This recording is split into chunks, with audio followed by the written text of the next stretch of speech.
When I pitted the OnePlus 5T versus the Essential phone, the 5T was my pick for best phone at $500, and ultimately ended up being one of my favorite phones for 2017. I've been using my OnePlus 5T for over 6 weeks now, and these statements still hold true. Along with my Pixel 2 XL, these are the two phones I carry with me daily.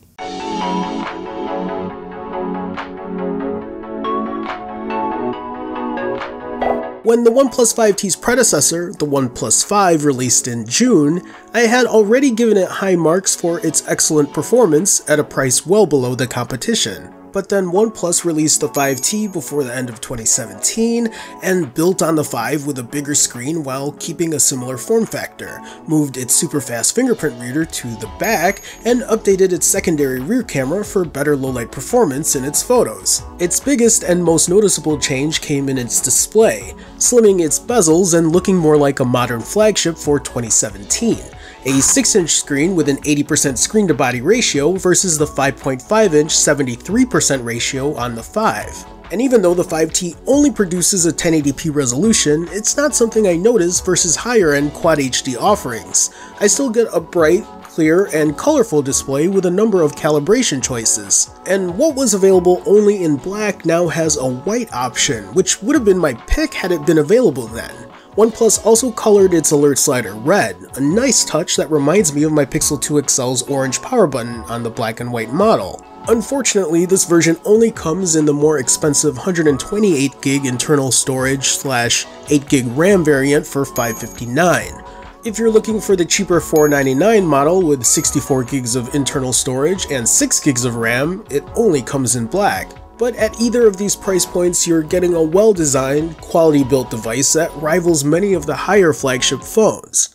And what's good on the outside is equally good on the inside. Its performance with its Snapdragon 835 chipset at 6 or 8GB of RAM and close to stock Android experience is right on par with my Pixel 2 and Pixel 2 XL, and this is the biggest reason I carry it as one of my dailies. Well, and the fact that I still use a headphone jack and hate carrying around a dongle. If you're hesitating on the OnePlus 5T because of its camera, let me tell you that it's a very capable shooter at its price point. I've done a ton of photo and video testing with the 5T, I'll provide video links in the description if you're interested, versus its more expensive competition, and when it comes to photos, it can hold its own with the best of them. Its night shots are equally as impressive, but its lack of optical image stabilization requires you to have a really steady hand. And this is the biggest reason I use my Pixel 2 XL as my go-to camera phone, because I seldom worry about taking a bad pic. I feel like the addition of OIS to the 5T would have really leveled the playing field with the likes of, say, a Pixel 2 or an iPhone X. And while EIS does a good job stabilizing video, it's not a camera I would recommend for shooting video while in motion.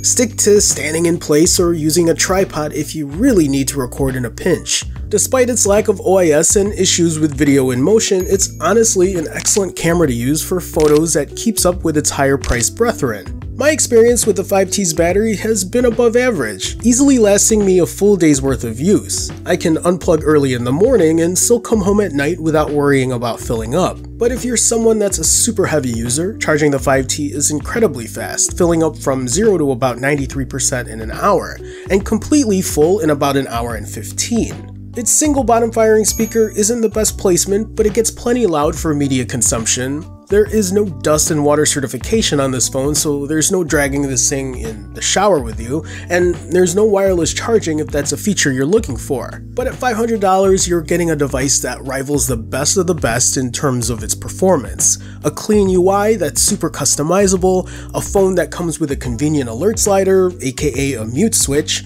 one of the fastest fingerprint readers available, not to mention its super fast face unlock feature, a headphone jack for those that still value its importance, like me, a camera that'll take photos most would be proud to share on social media, great battery life with the fastest charging speeds to date, besides the OnePlus 5, and a few $100s left over in your pocket. The best new phone you can buy today at $500, even 6+ weeks later.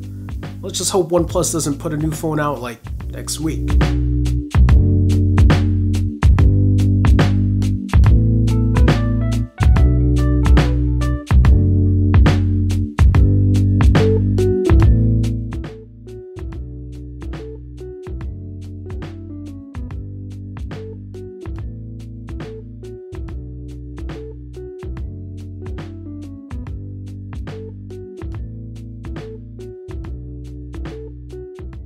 Nice to meet you.